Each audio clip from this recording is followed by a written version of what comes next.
Sir వాళ్ళు చాలాసార్లు ఆరోపించారు. ఏంటంటే కుప్పంకి ఆయన ఎప్పటి నుంచి కొన్ని తరతరాలుగా అంటే 20-30 ఏళ్ళుగా ప్రాతినిధ్యం వహిస్తున్న 7-8 సార్లు ఆయన ప్రాతినిధ్యం వహించినా కూడా కుప్పంకి ఆయన ఏం చేసుకోలేపారు. దానికి కావాల్సిన కొన్ని రిజర్వాయర్ కోసం సంథింగ్ ఏదో వాటర్ కోసం వైసీపీ ప్రభుత్వానికి రాసుకున్నారు అని చెప్పి మొన్న ఒక స్పోక్స్ పర్సన్ కూడా ఒక మాట అన్నారు వైసీపీ ఆయన. సో దీన్ని ఎలా చూడాలంటారు? అంటే చంద్రబాబు గారు కుప్పాన్ని ఏమైనా అంటే నిరాధారణకి గురి చేశారు అంటే పట్టించుకోలేదని అనుకోవాలా సార్? అవసరాలు కంటిన్యూగా పెరుగుతుంటాయి. పెరిగే అవసరాలు వెంటనే అవ్వవు కదా. ఆ పెరిగిన అవసరాలు ఉండాలి, కానీ ఎగ్జిస్టింగ్ అవసరాలు ఆల్రెడీ అన్నీ ఆయన చేశారు. అయినా ఒక ముఖ్యమంత్రి అయినా ఒక సీనియర్ నాయకుడు అయినా మొత్తం నియోజకవర్గాన్ని బంగారం చేయడం అన్నది ఎవరి తరం కాదు. పులివెందులకి నీళ్ళు లేవు, చంద్రబాబు నాయుడు నీళ్ళు ఇవ్వలేదా? ఇరిగేషన్ వాటర్ చేత ఏంటంటే ఆ సీట్లో కూర్చున్నాక ఇప్పుడు నేనున్నాను, నా ఊరికి రోడ్డు వేసుకోలేదు నేను 3 ఏళ్ళు. బయట వేసాక అప్పుడు వేసుకుందామని. అక్కడ వచ్చేసరికి బాధ్యత గుర్తొస్తుంది. బాధ్యత గుర్తొచ్చినప్పుడు అంతా మొత్తం ఫండ్స్ తీసుకెళ్ళి కుప్పంలో పెట్టలేరు కదా. ఎంతో కొంత కొంచెం ప్లస్ చేయగలరు తప్పితే అంతా చేయలేరు. అయినా బ్రహ్మాండమైన డెవలప్మెంట్ అయింది కుప్పంలో. డెవలప్మెంట్ అవ్వకపోవడం ఏంటి సార్? ఇప్పుడు ముద్రగడ గారి ఫ్యాక్టరీ ఇక్కడ ఎలా పనిచేసింది అంటారు సార్? పిఠాపురం కావచ్చు, ఈస్ట్ గోదావరిలో కావచ్చు. ఏమండి, ఎక్కడ ఏది చేసినా కూటమికి గాలి వన్ సైడ్గా ఉందండి. ఎవరు ఎంతమంది వచ్చినా, మిథున్ రెడ్డిలు వచ్చినా, ఇంకోళ్ళు వచ్చినా, ఏది వచ్చినా కూటమిని కొట్టి పరిస్థితి ఇక్కడ జిల్లాలో కాదు, రాష్ట్రంలో కూడా లేదు. అదేవిధంగా పిఠాపురాన్ని అంతకంటా లేదు. అంటే యాక్చువల్గా వైసీపీ వాళ్ళు చాలాసార్లు పవన్ కళ్యాణ్ గారిని ఒక కుల నాయకుడిగా కామెంట్లు చేశారు. అంటే కాపు కుల నాయకుడు ఆయన, కానీ కాపు కులానికి కూడా ఆయన ఏం చేసుకోలేదు. కాపు కులస్తులకు కూడా ఆయన దూరం అయ్యారు, వాళ్ళకి అన్యాయం చేశారు, వాళ్ళ కోసం పట్టించుకోవట్లేదు, చంద్రబాబు గారికి ఆయన ఊడిగంగి చేస్తున్నారు, ఇలా రకరకాల మాట్లాడినారు. చంద్రబాబు గారు ఏం చెప్తే అది ఆయన చేస్తూ ఉన్నారు, పవన్ కళ్యాణ్ గారు ఆయన చెప్పినట్లే ఆట ఆడుతూ ఉన్నారు, ఇట్లాగని చేశారు. అంటే పవన్ కళ్యాణ్ గారిని అంటే ఒక కుల నాయకుడిగానే చూడాలంటారా, లేకపోతే ఇంకేమైనా అంటే ఒక జన నాయకుడిగా చూడాలంటారా? ఆయన కులం లేదండి, ఆయన జన నాయకుడే. కులం లేదు ఆయనకి. బయట వీళ్ళు ప్రాపకాండ చేస్తారు వీక్ చేయడానికి మాట్లాడడం తప్పితే చంద్రబాబు నాయుడు చెప్పినట్టు ఆయన ఎందుకంటాడు? ఇక నరేంద్ర మోడీ చెప్పినట్టు విన్నాడు. 5 ఏళ్ళు రోజుకి అక్కడికి వెళ్ళి దండం పెట్టి వచ్చాడు కదా జగన్మోహన్ రెడ్డి. ఎవరి పార్టీ స్ట్రాటజీలు వారికి ఉంటాయి. ఎవరి పార్టీని వాళ్ళు హైప్ చేసుకోవాలి, బిల్డప్ చేసుకోవాలని ఆలోచనతో వాళ్ళు ఉంటారు. ఆ పొలిటికల్ సినారీలో ఇప్పుడు ఆయన ఎదుగుతున్నాడు కాబట్టి అతనికి ఏదో ముద్రేసి ఆ పార్టీని వీక్ చేయాలి, పవన్ కళ్యాణ్ గారి పార్టీని అని వైసీపీ యొక్క దురుద్దేశం తప్పితే ఆయనకి ఆయన క్యారెక్టర్ కానీ, ఆయన సంప్రదాయం, ఆయన పద్ధతి కానీ వాళ్ళు అనుకునేది అన్నది ఎక్కడా లేదు. దానికి అన్నిటికీ విరుద్ధం. సార్, ఆ మధ్య ముద్రగడ పద్మనాభం గారు పవన్ కళ్యాణ్ గారిని ఎలాగైనా ఓడిస్తాను, ఒకవేళ నేను ఓడించలేకపోతే నా పేరుని పద్మనాభరెడ్డిగా మార్చుకుంటాను అన్నారు. మీరేంచి ఆల్రెడీ మా పవన్ కళ్యాణ్ గారు గెలిచారు, జస్ట్ సంతకం పెట్టిన సర్టిఫికేట్ ఒకటే రావడం అంటున్నారు. ఏంటి సార్ అయితే పేరు మీద ఏమంటారు? ఎవరి పేర్లు వాళ్ళు ఇష్టం. నా పేరు నేను మార్చుకుంటే నేను చంద్రబాబు నాయుడు నేను పెట్టుకుంటాను, నన్ను వద్దని ఏమంటారు? ఎవరి పేరు వాళ్ళు ఇష్టం. అంటే ఆ కామెంట్ని ఎలా చూడాలంటారు? అంటే ఆయన కసితో అన్నారా, లేకపోతే పవన్ కళ్యాణ్ గారి మీద ఏదైనా కోపంతో అన్నారంటారా? కామెంట్ ఎలాగనైనా ఇక్కడ పవన్ కళ్యాణ్ గారు గెలుస్తారు. ఎవరి పేరు వాళ్ళ ఇష్టం. నా పేరు నా ఇష్టం, మీ పేరు మీ ఇష్టం. గెజెట్ నోటిఫికేషన్ చేయించుకోవాలి, అంతే ప్రొసీజర్. సో మీ నాయకులు ఏమైనా పేరు మార్చే ప్రాసెస్లో ఏమైనా చేస్తున్నారా సార్ ఆయనవి? మాకు పని ఏంటి? కాదు సార్, ఇప్పుడు ఆయన మిమ్మల్ని ఓడించడానికి ట్రై చేశారు, సో మీరు గెలిపిస్తున్నారు కదా, అట్లాగేమైనా? మేము గెలిపిస్తున్నాం. ఎవరి పేర్లు మార్చుకున్నా మాకు పని ఏంటి? మీరు మార్చుకోవచ్చు, నేను మార్చుకోవచ్చు, ఇంకోటి మార్చుకోవచ్చు. ఎవరి ఇష్టం వాళ్ళది. యాక్చువల్గా అప్పట్లో చాలా ఒక మాట అయితే వినిపించిందండి. యాక్చువల్గా ముద్రగడ పద్మనాభం గారు అంటే మీకు ఈ ప్రాంతం కోసం బాగా తెలుసు కాబట్టి అడుగుతున్నాను, అంటే మీకు సంబంధం లేకపోయినా అడుగుతున్నాను. ముద్రగడ పద్మనాభం గారు పవన్ కళ్యాణ్ గారు వాళ్ళ ఇంటికి రాలేదని అలిగారు. ఒకప్పుడు అంటే చిరంజీవి గారే ఆయన స్వయంగా ఆయన ఇంటికి వెళ్ళినప్పుడు పవన్ కళ్యాణ్ గారు లాంటి వ్యక్తి నా దగ్గరికి రావాలి కానీ నేను ఆయన దగ్గరికి వెళ్ళడం ఏంటని అలిగారు. సో ఆయన్ని అంటే తర్వాత పరిణామాలు అన్నీ ఆయన్ని వైసీపీకి దగ్గర చేశాయి. సో స్ట్రాటజికల్గా వైసీపీకి కొంత హెల్ప్ చేయడం కోసం, లేకపోతే వైసీపీని గెలిపించడం కోసం, జగన్మోహన్ రెడ్డి గారిని మళ్ళీ సీఎం చేయడం కోసం ఆయన చాలా ట్రై చేశారు. చాలా ట్రై చేసి పవన్ కళ్యాణ్ గారిని ఓడించడాన్ని చాలా ప్రతిష్టాత్మకంగా తీసుకున్నారు. ఇలానే చాలా వినిపించేయండి. ఇప్పుడు ఇంటికి రావడం అన్నది, ఇప్పుడు నా ఇంటికి వచ్చారు పవన్ కళ్యాణ్ గారు. నా ఇంటికి రాకపోతే నేను పని చేయనా? కూటమి సిస్టమ్ ప్రకారం ఆయన 144 నియోజకవర్గాలకి ఆయన మాకు పల్లకీం వస్తుంటే, 21 నియోజకవర్గాలు తెలుగుదేశం పల్లకీం వస్తుంటే, అంటే పిలిపించుకుంటే ఎవరు రారు. అయినా సంస్కారంగా సంప్రదాయంగా పద్ధతిగా మా దగ్గరికి వచ్చారు. ఒక స్టేట్మెంట్లో అయితే ఒకసారి అయితే ఈ వెర్షన్ పవన్ కళ్యాణ్ గారి దృష్టిలో లేదు. సో పవన్ కళ్యాణ్ గారి దగ్గర అంటే మీరు అంటే గెలుపు స్ట్రాటజీలు రకరకాలు ఉంటాయి కదండి ఎలక్షనీరింగ్లోనే, అంటే ఎలక్షన్కి ముందు. సో ఈ మాటలు ఈ ఫ్యాక్టర్స్ ఏమైనా మీ అసలు ముద్రగడ గారిది? పవన్ కళ్యాణ్ గారు ఎక్కువ మాట్లాడరు. మాట్లాడిన తక్కువ సమయంలో మాటలు ఒకటి బుల్లెట్లా ఉంటాయి, వజ్రాల్లా ఉంటాయి, సిస్టమేటిక్గా ఉంటాయి.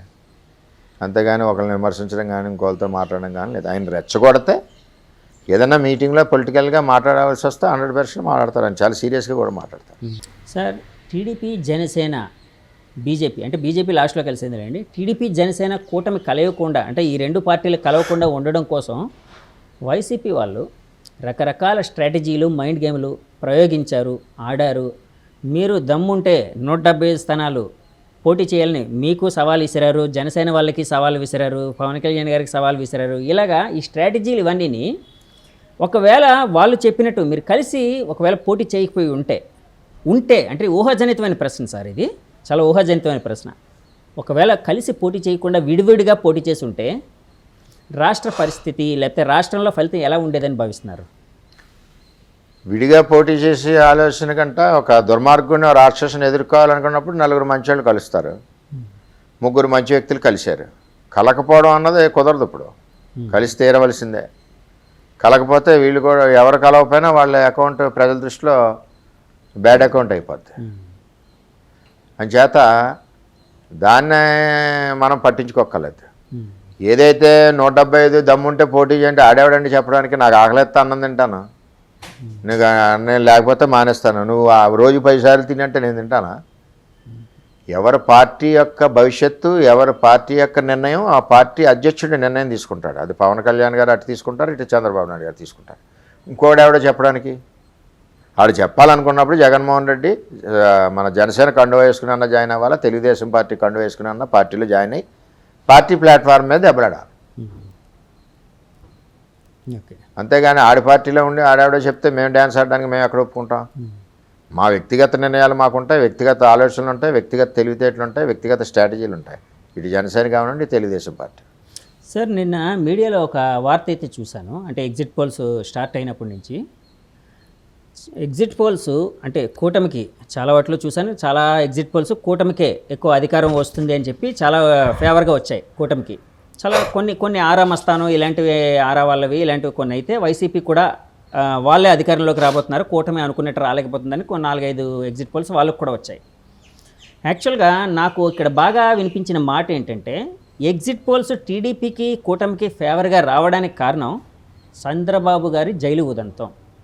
ఆ జైలు ఉదంతం ఏదైతే ఉందో, ఆ ఫ్యాక్టర్ ఏదైతే ఉందో జనాల మైండ్ని కూటమి వైపు మళ్లించింది, సానుభూతి వచ్చేటట్టు చేసింది అని కొన్ని మాటలు అయితే వినిపించేయండి. ఒక సీనియర్ పొలిటీషియన్గా మీరు ఆ మాటతో ఏకీభవిస్తున్నారా? 100% ఎంచేదంటే 40 సంవత్సరాలు రాజకీయ జీవితంలో ఉండి మరి ఉమ్మడి రాష్ట్రంలో ముఖ్యమంత్రి చేసి, కొత్త రాష్ట్రంలో ముఖ్యమంత్రి చేసి, ఎన్నో సంక్షేమ పథకాలు ప్రవేశపెట్టి మచ్చ లేకుండా ఉన్న నాయకుడిని అన్యాయంగా ఏదో 5 ఏళ్ల క్రితం ఎఫ్ఐఆర్ కేసుని ఈవేళ ఎఫ్ఐఆర్ వేసి అరెస్ట్ చేయడాన్ని ప్రజలందరూ సహించలేదు.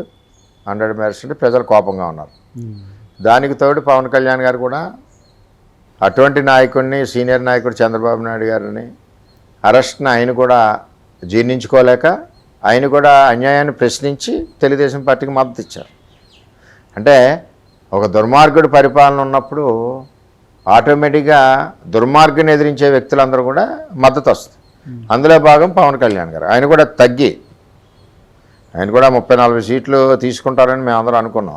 ఆయన కూడా ఎక్కడికక్కడ కాంప్రమైజ్ అయ్యి పొత్తు ఎక్కడ బ్రేక్ అవ్వకూడదని మరి ఆయన ముందుకెళ్ళడం జరిగింది. కానీ జనసేన నాయకుల మటుకు ఒక అసంతృప్తి అయితే ఉంది కదండి. ఎందుకంటే వాళ్ళు ఒక 50-60 ఎక్స్పెక్ట్ చేశారు, తర్వాత మినిమం ఒక 40-45 వస్తాయి అనుకున్నారు. సో అలాంటిది ఆయన ఫస్ట్లో 24 అన్నారు, తర్వాత మళ్ళీ 3 తగ్గించుకొని పొత్తులో అంటే పొత్తు బాగా ఉండాలని చెప్పి బీజేపీకి కొంత త్యాగం చేసి పొత్తులోని 21కే పరిమితం అవ్వడం అంటే జనసేన నాయకులు కొంత ఇబ్బంది పెట్టిందని భావిస్తున్నారా సార్? ప్రతి పార్టీలోనే ఉంటుంది. ఇప్పుడు మా పార్టీలో 21 తగ్గినా మాకు ఇబ్బంది ఉంది. ఓకే, వాళ్ళకి అన్ని తగ్గినా వాళ్ళకి ఇబ్బంది ఉంటుంది. అది లీడర్ యొక్క డెసిషన్. లీడరు ఫ్యూచర్ జనసేన ఫ్యూచర్ని దృష్టిలో పెట్టుకుని, అలాగే తెలుగుదేశం పార్టీ ఫ్యూచర్ని దృష్టిలో పెట్టుకుని లీడర్స్ తీసుకుని నిర్ణయాలు, వాళ్ళిద్దరితో నిర్ణయం తీసుకోకుండా ఉంటే ఇంకో 5 ఏళ్ళు ఈ దుర్మార్గ పరిపాలన మరి ముందుకెళ్ళాలి కదా. అంచేత వాళ్ళ నిర్ణయాలకి పార్టీలో ఉన్న వ్యక్తులందరం కూడా కట్టుబడి ఉండవలసిన బాధ్యత ఉంది. ఇబ్బందులు ఏమన్నా ఏ పార్టీ ప్రెసిడెంట్తో ఆ పార్టీ ఇన్ఛార్జీలు అవ్వచ్చు, దెబ్బలాడచ్చు, మాట్లాడచ్చు. మళ్ళీ అల్టిమేట్గా ఇక్కడ నేర్చుకోవాల్సింది ఏంటంటే, ఎవరన్నా రాజకీయాల్లో బాస్ ఈజ్ సుప్రీం, బాస్ ఆర్డర్స్ను ఒబే చేయవలసింది. మన ప్లీ, మన బాధ, మన ఎక్స్ప్రెషను తండ్రికి చెప్పుకోవాలి. నిర్ణయం తండ్రిది. అంటే తండ్రి యొక్క తెలివితేటలు కానీ, తండ్రి యొక్క దూరదృష్టి కానీ, తండ్రి ఇన్నాళ్ళు ఇప్పుడు తెలుగుదేశం పార్టీని దగ్గర లేదంటే 40 ఏళ్ళు ఇండస్ట్రీ పార్టీని ఇన్నాళ్ళు నడుపుకుంటూ వచ్చి వ్యక్తి మా చంద్రబాబు నాయుడు గారు, కానీ ఆయన తప్పు చేస్తారని మేము అలా ఆలోచిస్తాం. ఎన్నో ఆలోచనలతో తీసుకుని నిర్ణయాన్ని, మాకు ఇబ్బంది ఉన్నా కొంచెంసేపు ఫైట్ చేస్తాం, కొంచెంసేపు చెప్పుకుంటాం. కొడుకు తండ్రిని మోటార్ సైకిల్ అడుగుతాడు, కొనలేని పరిస్థితి, ఎందుకు కొనలేని చెప్తాడు. చెప్పినప్పుడు ఏమవుద్ది, వాడు ఊరుకుంటాడు. అలాగే పార్టీలో ఉన్నప్పుడు అవకాశాల కోసం కష్టపడి పనిచేస్తారు. వాళ్ళు కష్టపడిన వల్ల పార్టీ ముందుకెళ్తుంది. ఒకసారి దక్కకపోవచ్చు, దక్కనప్పుడు కూడా పార్టీకి ఈవేళ నాకు దక్కలేదని కాదు కదా, నేను పార్టీకి పిల్లర్గా నిలబడ్డాను చంద్రబాబు నాయుడు గారి మాటతోటి. చంద్రబాబు నాయుడు గారి నిర్ణయాన్ని ఇంప్లిమెంట్ చేశాను, చంద్రబాబు నాయుడు గారు ఇచ్చిన మాటను నిలబెట్టాను. నాకు అది తృప్తి ఉంది, చాలు నాకు. అది మిగిలిన విషయాలు అంటారా, అది వాళ్ళ ఇష్టం. సార్, ఈ మధ్య వంగా గీత గారు ఈఎస్ఐ హాస్పిటల్కి సంబంధించిన కొన్ని ఉద్యోగాల్ని, అంటే టెంపరీ ఉద్యోగాలు ఏంటో నాకైతే ఐడియా లేదు, పర్మనెంట్ ఉద్యోగాలు, వాటిని అమ్ముకున్నారు అని చెప్పి మీరు ఒక కామెంట్, అంటే ఒక ప్రెస్ మీట్లోని ఒక ఆరోపణ అయితే చేశారు. అంటే ఏంటి సార్, అంటే మీరు గెలవబోతున్నారన్న ఉత్సాహంతో చేసిన కామెంట్గా చూడాలా, లేకపోతే వాస్తవం? వాస్తవం. ఆవిడ ఎప్పుడు కరప్టెడే. మున్సిపాలిటీలో అమ్మేసిన ఉద్యోగాలు 25, అవి 10 లక్షల రేటు ఎలక్షన్కి.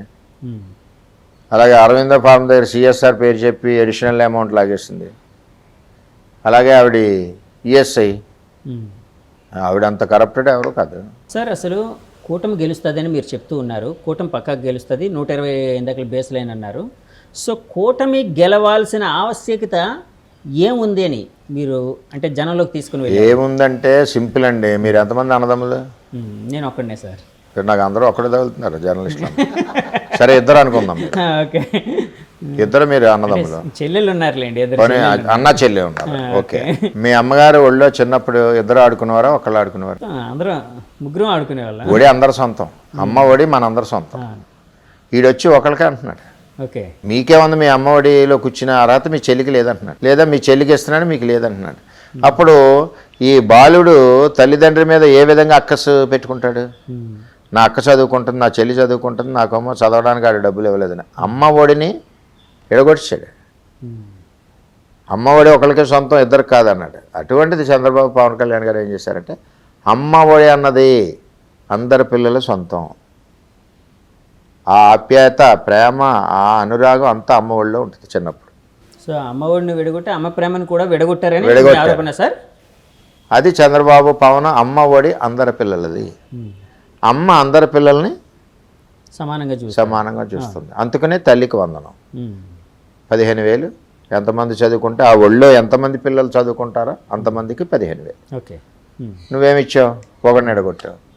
చేయూత 45 ఏళ్ళు అంటే 45 ఏళ్ళ వరకు ఇవిడకు బెంజికారులు తిరుగుతుంది ఆవిడ. అప్పటి నుంచి పూరే కదా, బీపీఎల్ కింద ఉంది ఆవిడ.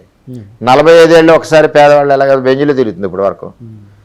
ఆ తారతమ్యం ఒకసారి 45 ఇస్తున్నారు. కూతురు వస్తుంది 5,000 ఎట్టిపోతుంది, కోళ్ళు వస్తుంది 5,000 ఎట్టిపోతుంది, భర్త 5,000 ఎట్టిపోతారు. నువ్వేమిచ్చావు? ఇంకా చేయూత చేతికి ఊతలేదు.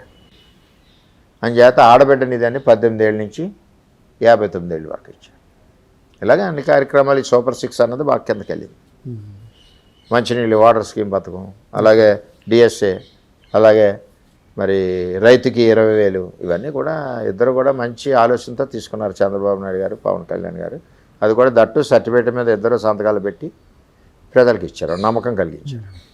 సార్ చాలాసార్లు మీరు కానీ మీ నాయకులు కానీ, అంటే చాలామంది టీడీపీ నాయకులు, కూటమి నాయకులు ఆరోపించేది ఏంటంటే జగన్ గారి గవర్నమెంట్లో వెల్ఫేర్ ఏదో నడుస్తుంది సరే, వెల్ఫేర్కి సంబంధించి మీకు కొంత అభ్యంతరాలు ఇప్పుడు చెప్పినట్టు అభ్యంతరాలు కూడా ఉన్నాయి, కాదంటలేదు. కానీ డెవలప్మెంట్ జరగట్లేదని ప్రతిసారి చెప్తూ వచ్చారు. సో ఇదే మాటని నేను కొంతమంది వైసీపీ నాయకులను ఇంటర్వ్యూ చేసినప్పుడు అడిగినప్పుడు వాళ్ళు అసలు డెవలప్మెంట్ అంటే ఏంటి, డెవలప్మెంట్ అంటే ఇప్పుడు అన్ని రకాల అంటే జనానికి కావాల్సినవన్నీ ఇస్తున్నాం, అది డెవలప్మెంట్ కాదా?